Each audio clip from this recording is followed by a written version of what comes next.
right, welcome back to the Florida Keys History and Discovery Center, as we continue to explore some of the exhibits and artifacts and cool things that we have here at the facility.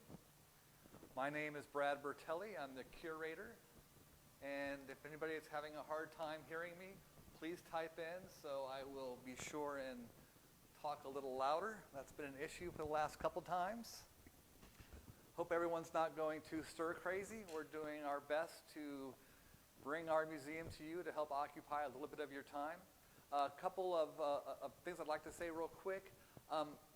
If you go to our YouTube channel, which is the Keys History and Discovery Center on YouTube, all of our videos that we've been doing are posted, as well as some of our lectures. We had a lecture last night called Florida Soul, the history of soul music in Florida, which will be available through our YouTube channel probably tomorrow or a couple days from now.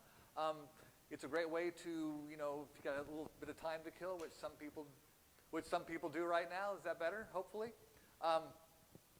to get a better feel for what we're doing here at the Keys History and Discovery Center. And today we're going to talk about one of the more popular exhibits we have here. It's a map that corresponds to the 1935 Labor Day hurricane, which struck on September 2nd, 1935. It still is today the most powerful hurricane to ever strike North America. Sustained winds, at around 200 miles an hour. 18 foot of tidal surge came rolling across upper Matecumbe here and lower Matecumbe. It was a very tightly wound hurricane. So while it was very powerful, it was not very widespread. About a 40-mile path of just total destruction from basically Tavernier to Long Key, Grassy Key area, where the real severe damage was.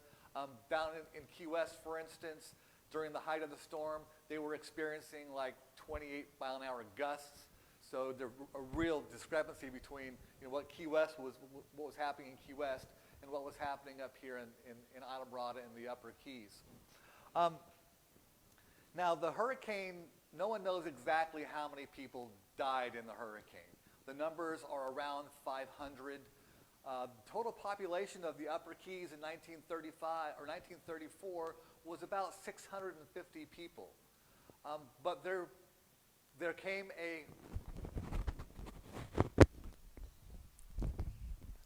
maybe this will be better.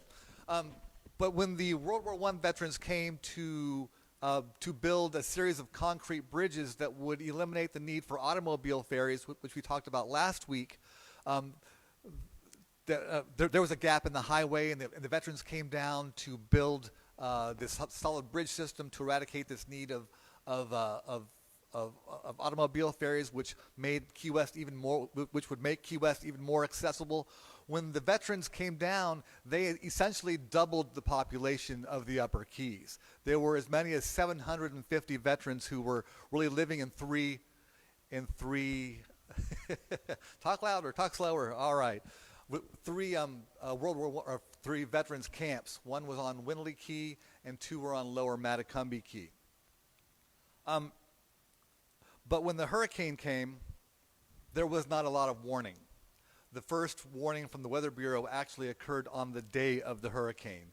1 o'clock in the afternoon, there was an announcement that the hurricane was approaching the Matecumbe Keys, at which point, we only have hours left before the eye of the storm really comes ashore. But what happened, and what this map shows, on the left-hand side here are a list of many of the names of the deceased, both the civilians, the locals who were living on the islands, as well on the right-hand side, the veterans.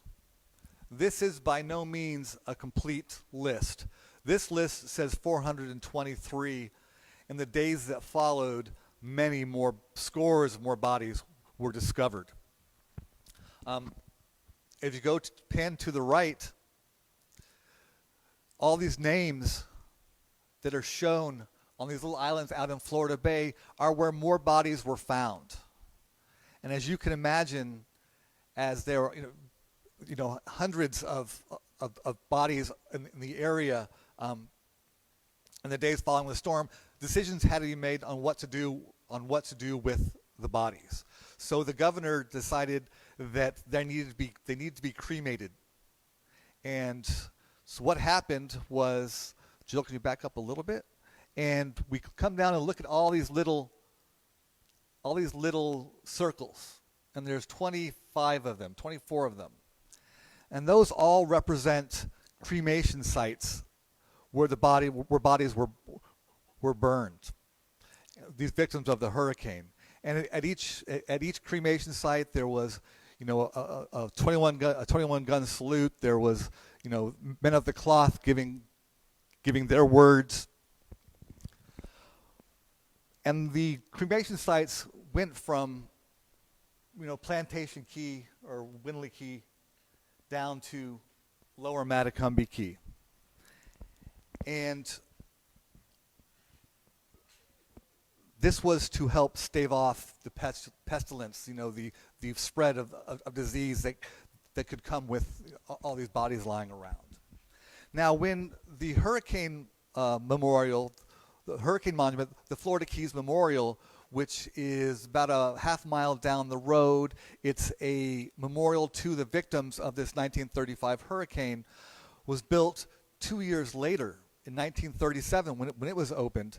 There is an obelisk that stands 18 feet tall, and that I don't know if it represents on purpose, but about the height of the tidal surge, the tidal wave that came crashing over the Matacumbe Keys.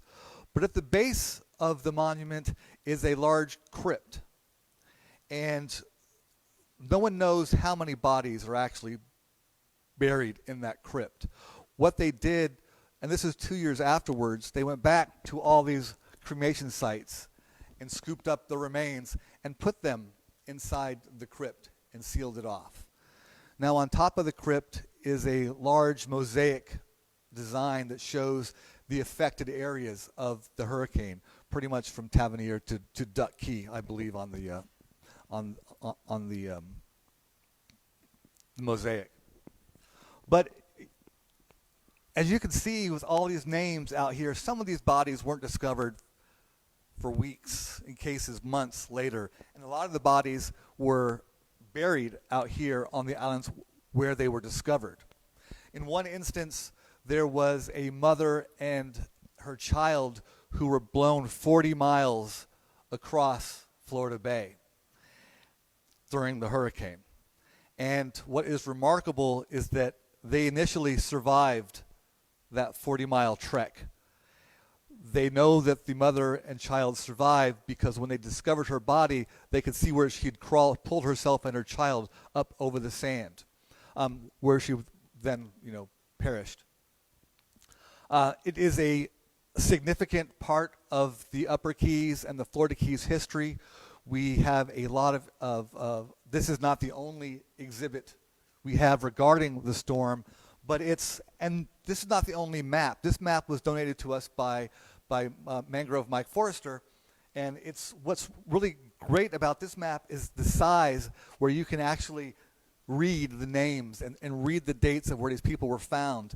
There's another map, the exact same map, at the Florida Keys Memorial, but it's much smaller and it's kind of hard to distinguish and to read what's going on.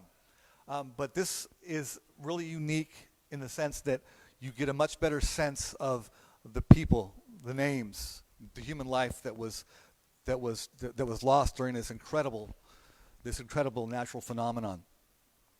And we do in our theater upstairs, where so far we've only explored the first floor of the Keys History and Discovery Center. We actually have 2 floors. The downstairs here we have our permanent exhibits. And upstairs we do rotating exhibits that show, like right now we have an exhibit called On Salt in the Fly, On Fly in the Salt.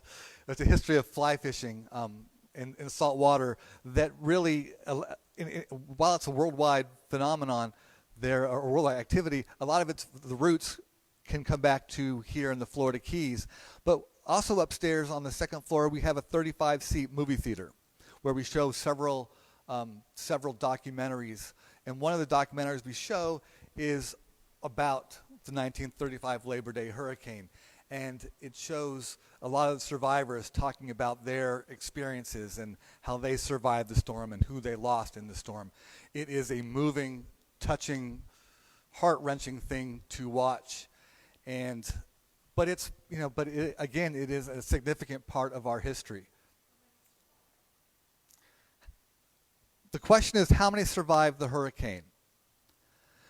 It's hard to say how many survived because we don't know how many people were actually here. The best, if there could be a silver lining to the hurricane, is that it happened on a holiday weekend, on Labor Day. So for instance, for the veterans who were staying in the work camps, I believe 650 or so had lined up that Friday for payday. Many had gone to Miami to celebrate. Many had gone to Key West to celebrate. Many had just gone. Nobody knows exactly the number who were here. As for locals, the same thing. A lot of locals stayed because they, had no one expected a hurricane of this size. People knew that something was coming.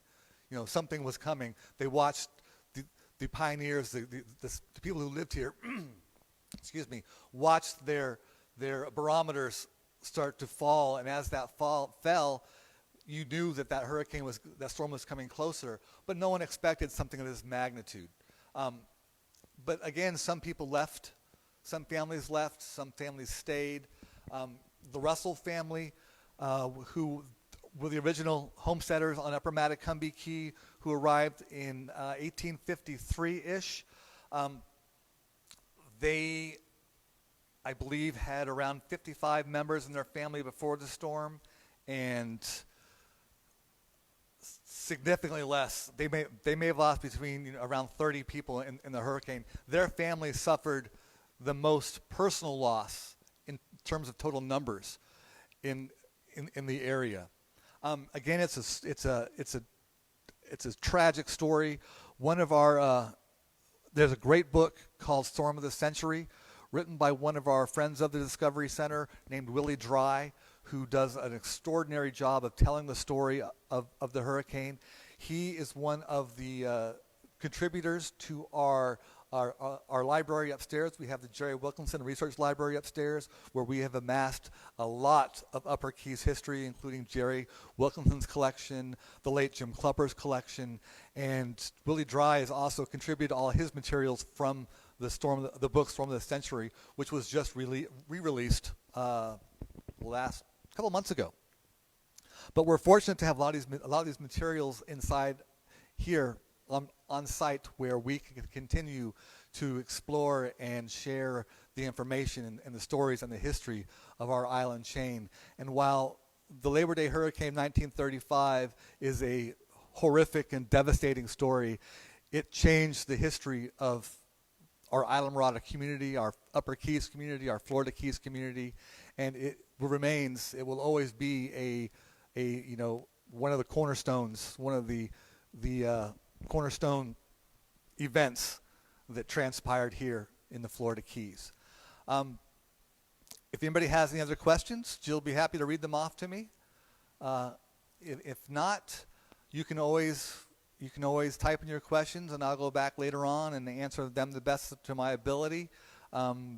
We really appreciate you tuning in and supporting what we're doing. We're trying to keep our history alive and bring our history to you the best way that we can, and thank you for your support.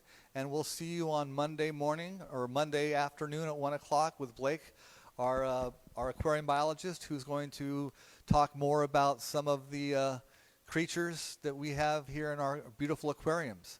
So stay safe, stay inside, try not to go too stir crazy, and you can always reach out if you have any questions about history. You can always reach out to the Keys History and Discovery Center through our Twitter account at Keys History, through our Instagram page at Florida Keys History, FL Keys History, our Facebook page, the Florida Keys History and Discovery Center, and I'll be happy to answer any of your questions. And thank you so much, and we'll see you next week.